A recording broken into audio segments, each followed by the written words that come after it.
오늘은 사랑의 5가지 언어라는 제목으로 은혜를 나누어 보고자 합니다. 본문은 우리가 너무나 잘 알고 있는 사랑장의 내용입니다. 초대 교회 중에서 아가야 지방을 대표하는 고린도 교회에는 하나님께서 지나치다 싶을 정도로 각 성도들에게 풍성한 은사를 내려주셨습니다. 많은 사람이 방언기도를 했고 예언한 능력을 가졌고 또한 산을 옮길 만한 믿음을 가진 이도 있었습니다. 그러나 고린도 교회 성도들에게 한 가지 부족한 것이 있었는데 그것은 바로 사랑의 은사입니다. 사도 바울은 고린도전서 12장 마지막 절에서 이렇게 권면하고 있습니다. 너희는 더욱 큰 은사를 사모하라. 내가 또한 가장 좋은 길을 너희에게 보이리라. 만약에 아무리 어떤 대형 교회에 하나님의 은사로 인해서 부흥이 일어났다 하더라도 그곳에 사랑이 없다면 그것은 아무런 의미가 없을 것입니다. 사도 바울은 15가지 동사를 사용해서 아가페의 사랑을 설명하고 있지만 오늘은 사랑에 관한 기독교 서적 중에서 가장 유명한 책에 입각해서 은혜를 나누어 보고자 합니다. 미국의 게리 채프만이라고 하는 결혼 상담 전문가가 5가지 사랑의 언어라는 책을 출간했습니다. 국내에서도 이 책은 100세 이상 정도 계속 팔리고 있는 베스트셀러입니다. 그러면 왜 이렇게 많은 사람들이 이 책에 공감하는 이유가 무엇일까라고 질문한다면 의외로 간단합니다. 발상의 전환이었습니다. 우리가 영어를 배우지 않으면 외국인과 소통하지 못한다라고 하는 것은 너무나 잘 알고 있지 않습니까? 사랑도 영어처럼 외국어에 속한다라고 하는 것이 이 저자의 시작입니다. 너무나 간단한 발상인데 참신하지 않습니까? 우리는 영어를 그렇게 오래 배워왔는데도 외국인과 소통하면 갑자기 말문이 막히는 경우가 많이 있습니다. 그런데 유럽의 사람들을 보면 고등학교를 졸업하면 어떤 외국인과 만나도 영어와 기본적인 소통을 하는데 전혀 지장이 없다라고 하는 것을 처음에 보고 놀랐습니다. 왜냐하면 이탈리아 사람들과 프랑스 사람들의 영어 발음을 들으면 저 사람이 불어를 말하는 것인지 영어를 말하는 것인지 구분되지 않을 정도인데 외국 사람들은 전혀 무리 없이 소통하는 걸 볼 수가 있었습니다. 중요한 것은 발음이 아니라 외국어로 영어로 소통하는 겁니다. 영어를 배워야만 소통하듯이 사랑이라는 언어를 배워야만 사랑을 할 수 있다라고 하는 것이 이 저자의 출발점입니다. 만약에 사람들이 사랑이라는 언어를 제대로 배운다면 이혼은 훨씬 줄어들 것이고 배우자와 자녀들과의 관계가 월등히 좋아질 것이다 라고 결론을 내리고 있습니다. 지금부터 사랑의 5가지 언어를 함께 배워가는 시간이 되고자 합니다. 사랑의 첫 번째 언어는 상대방을 인정하는 말이다 라고 주장하고 있습니다. 톰 소녀의 모험으로 잘 알려져 있는 미국의 소설가 마크 트웨인은 이렇게 말했습니다. 나는 한 번 칭찬을 받으면 2달 동안은 잘 지낼 수 있다. 흥미롭지 않습니까? 이렇게 유명한 소설가가 한 번 가족들로부터 칭찬을 들으면 2달 동안 즐거워진다라고 한다면 칭찬은 고래도 춤추게 한다라는 말이 틀린 말은 절대 아닐 것입니다. 칭찬이 왜 그렇게도 중요한가라고 질문한다면 인간의 살고 죽는 것이 사람의 말의 건세에 달려있기 때문입니다. 잠언서 18장 21절은 죽고 사는 것이 혀의 힘에 달렸나니 혀를 쓰기 좋아하는 자는 혀의 열매를 먹으리라고 말씀하고 계시기 때문입니다. 많은 부부가 알지 못하는 것이 혹은 잊고 있는 것이 하나 있습니다. 그것은 자신들이 평소 사용하는 말이 배우자나 가족들에게 얼마나 커다란 영향력을 미치고 있다라고 하는 것을 잊고 있습니다. 잠언서 12장 25절은 이렇게 선포합니다. 근심이 사람의 마음에 있으면 그것으로 번뇌하게 되지만 선한 말은 그것을 즐겁게 하느니라. 사람의 마음을 즐겁게 하는 것이 선한 말이라고 하는 것이 성경의 메시지입니다. 그러면 어떻게 말을 하면 상대방을 인정하는 말이 될까라고 질문한다면 여기에 두 가지로 답할 수 있습니다. 하나는 상대방을 격려하는 말입니다. 격려하는 말 한마디가 배우자나 가족들의 용기를 불러일으키는 힘이 될 수가 있습니다. 그런데 여기서 우리가 한 가지 주의해야 될 것은 단순한 립 서비스가 아니라 상대방을 격려하기 위해서는 상대방이 무엇을 가장 중요시하는지, 상대방이 싫어하는 것이 무엇인지를 정확하게 아는 것이 출발이 되어야만 합니다. 가령 배우자가 간절히 소망하는 것이 있을 때 자신도 그 소원을 위해서 함께 기도하고 있다라고 말할 때 그 배우자에게 얼마나 힘과 용기가 되지 않겠습니까?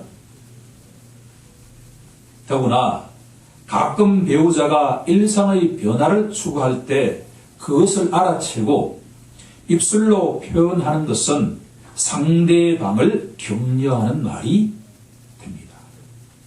예컨대 헤어스타일이 참 잘 어울리네. 오늘 옷이 너무 잘 어울린다. 오늘 설거지 너무나 감사해. 오늘 아이 보내라고 수고했지. 이런 말 한마디가 성경의 어떤 구절보다도 상대방에게 용기를 줄 수 있다라고 한 겁니다.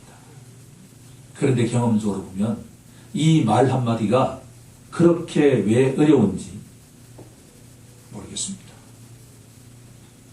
더욱 중요한 것은 상대방이 싫어하는 것을 말하지 않는 것입니다. 배우자를 격려하는 말은 상대방을 공감적으로 다가가는 데서 시작해야 된다라고 하는 겁니다. 두 번째로 상대방에게 부드러운 말을 하는 것이 상대방을 인정하는 것입니다. 잠언서 15장 1절은 이렇게 선포합니다. 유순한 대답은 분노를 쉬게 하여도 과격한 말은 노를 격동하느니라. 자신이 사용하는 말투가 가족들의 관계에 중요한 역할을 합니다. 예컨대 우리 속담에도 가는 말이 고와야 오는 말이 곱다라는 말이 있지 않습니까? 우리가 이런 경험은 항상 하게 됩니다. 배우자나 가족들 가운데 누군가가 열이 받쳐서 갑자기 막 화를 내기 시작합니다. 그럴 때 우리가 주의해야 되는 것은 상대방의 화를 낼 때 우리는 대받아치지 않아야 된다. 잠언서 말씀처럼 상대방의 말을 들은 다음에 상대의 노가 가라앉았을 때 대화를 하기 시작하면 상대방도 왜 그렇게 되었는지를 우리가 이해할 수 있고 또 혹시 그 이유가 뭔지에 대해서도 알 수 있다라고 하는 것이 첫 번째 언어입니다. 두 번째 언어는 함께 하는 시간을 가지는 것입니다. 처음에 저는 이것이 무슨 언어일까라고 생각하며 글을 읽었는데 읽을수록 이것은 중요한 사랑의 언어다라고 하는 것을 알게 되었습니다. 배우자나 자녀들과 함께 시간을 가지는 것은 선택사항이 아니라 필수적이다라고 하는 겁니다. 예컨대 같이 식사를 한다거나 같이 산책을 한다거나 같이 게임을 한다거나 같이 쇼핑을 한다거나 같이 영화를 보는 것은 사랑의 두 번째 언어에 해당된다라고 하는 겁니다. 여기서 주의할 것이 하나가 있습니다. 두 사람이 한 공간에 있다고 해서 함께 시간을 가지는 것이 절대로 아닐 수 있다라고 하는 겁니다. 제 경험이 이 대목에서 중요한 경험이라고 생각이 되기 때문에 공유하고자 합니다. 언제인지는 모르겠지만 제가 작은 아들과 대화를 한 기억이 떠오릅니다. 그때 시간적인 제약 등등 때문에 차를 타고 가면서 두 사람만이 있으니 진지하게 이런저런 대화를 나누었습니다. 그런데 차를 내리면서 작은 아들이 한 멘트를 나에게 했습니다. 아버지, 그런 이야기는 서로 눈을 보며 하면 좋겠습니다. 작은 아들이 맞습니다. 저는 두 사람이 조용한 공간에 같이 있었지만 상대방에게 집중하지 않고 운전을 하면서 진지한 대화를 했다라고. 대화할 때 상대방의 말을 들으면서 자신의 일을 해서는 절대로 안 된다라고 하는 것을 말하고 있습니다. 더구나 대화할 때 왜 상대방의 눈을 보면서 대화를 해야 되는가 하는 것은 상대방의 감정 상태와 바디 랭귀지의 중요한 상대방이 처해 있는 입장을 알아들을 수가 있기 때문입니다. 예컨대 주먹을 불끈 쥔다든가 손을 부들부들 떤다든가 눈물을 흘린다든가 인상을 강하게 찌푸린다든가 눈을 부라릴 때 상대방은 지금 심각한 감정의 동요 상태에 있다라고 하는 것을 알아야 된다라고 합니다. 더구나 저도 쉽게 되지 않는 것인데 대화할 때 우리는 상대방의 이야기를 가로막지 않아야 됩니다. 이것은 하나님께서 인간을 창조하실 때 입은 하나만 창조하시고 귀를 두 개 창조하신 것은 한 번 말하고 두 번 들으라는 메시지가 아니겠습니까? 하나님의 말씀을 경청하는 자는 하나님의 형상을 닮은 사람의 말에 경청하는 자인 줄로 믿습니다. 상대방과 함께 시간을 갖더라도 어떤 자세로 그 사람을 대하느냐에 따라서 나의 사랑이 전달될 수도 있고 그렇지 않다라고 하는 것이 두 번째 언어입니다. 사랑의 세 번째 언어는 선물하기입니다. 이 세 가지 언어 가운데 가장 저에게 찔림을 가져왔던 것이 선물하기입니다. 우리가 결혼을 하고 난 뒤에 그 관계가 지속되다 보면 일상이 평범하게 되기 때문에 너무나 잘 아는 배우자나 가족들에게 굳이 선물할 필요가 있을까라고 질문할 수가 있습니다. 그런데 이 저자는 사랑한다면 그 상대방에게 적합한 선물을 해야 된다라고 하는 것이 언어다. 이 주장을 성경 말씀에 입각해서 가만히 묵상하는 가운데 요한복음 3장 16절 말씀이 다시 떠올랐습니다. 하나님은 저를, 우리 모두를 사랑하십니다. 그런데 사랑하는 자는 그 상대방에게 지속적으로 사랑을 주시는 분이다라는 것을 알게 되었습니다. 사도행전에서도 사랑을 받는 것보다도 사랑을 주는 것이 월등히 더 하나님 마음에 부합된다라고 했기 때문입니다. 저는 이 말씀을 통해서 어떻게 하면 때에 맞게 내가 사랑하는 사람들에게 적합한 선물을 주는 것도 사랑의 관계가 유지될 수 있는 언어다라고 하는 것에 공감하게 되었습니다. 사랑의 네 번째 언어는 상대방을 위한 봉사입니다. 이 봉사하는 것이 무슨 사랑의 언어일까라는 생각을 할 수가 있는데, 생각하면 생각할수록 우리 그리스도인을 포함한 모든 사람들의 관계에서 그 관계를 좋게 하는데 아주 도움이 된다라고 하는 생각에 도달하게 되었습니다. 사랑하는 사람들이 원하는 것에는 여러 가지가 있을 것입니다. 제가 드라마 등등을 볼 때 남자들의 경우에는 돌아온 다음에 양말을 정확한 장소에 그대로 넣는 것을 잘 보지 못했습니다. 여러 가지 옷들도 마찬가지 아니겠습니까?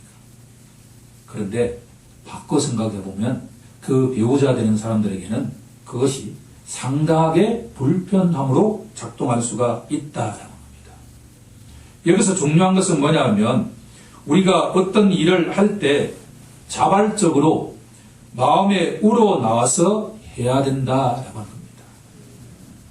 이것이 너무나 당연하고 소소한 일일지 모르지만 사랑의 네 번째 언어가 상대방을 위한 자발적인 봉사다라고 하는 것을 우리들은 익혀갈 필요가 있다는 생각을 가지게 됩니다. 마지막으로 사랑의 다섯 번째 언어는 스킨십입니다.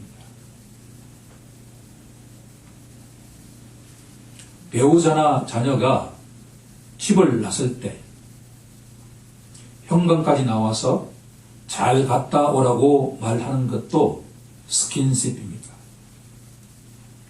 가족 구성원이 집에 돌아왔을 때 자기 하는 일이 아무리 바쁘더라도 그 사람을 눈을 맞추면서 반갑게 맞이하는 것이 스킨십입니다. 이런 점에서 본다면 우리 선조들은 사랑의 다섯 번째 언어를 잘 실천해 왔다는 생각이 듭니다.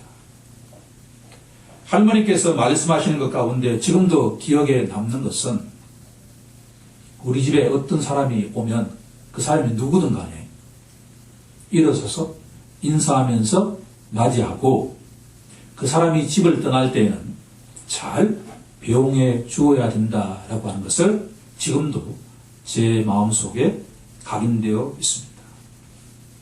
스킨십은 우리 교회와 일터에도 그대로 적용이 됩니다. 교회 지체들이 서로 만날 때 반갑게 인사하고 눈 맞추고 악수와 허그를 하는 것은 사랑의 언어를 우리가 실천하고 있다라고 할 수가 있습니다. 이상의 말씀을 새롭게 정리해 보고자 합니다. 고린도전서 13장 13절은 이렇게 말씀하고 있습니다. 그런즉 믿음, 소망, 사랑 이 세 가지는 항상 있을 것인데 그 중의 제일은 사랑이라. 사랑은 천국 시민이 지속적으로 배워야 할 언어입니다. 우리가 외국어는 배우고 사용하지 않으면 쓸모가 없다는 것을 너무나 잘 알고 있는데 사랑 역시 배우고 실천해야 된다라고 하는 것을 우리는 잘 모르거나 있는 경우가 많이 있습니다. 우리는 상대방을 그 상대방이 배우자가 되었든 자녀가 되었든 일가 친척이 되었든 직장 동료와 교회 지체가 되었든 상대방을 인정하는 말에서 사랑을 실천하기 시작해야 합니다. 우리는 상대방을 격려하면서 부드럽게 답하는 것을 배우고 실천해야 합니다. 사랑하는 사람과 함께 시간을 갖는 것은 선택사항이 아니라 필수입니다. 시간이 날 때 함께 시간을 가지는 것이 아니라 무조건 일주일 동안에 일정한 시간을 사랑하는 사람과 보내야 된다.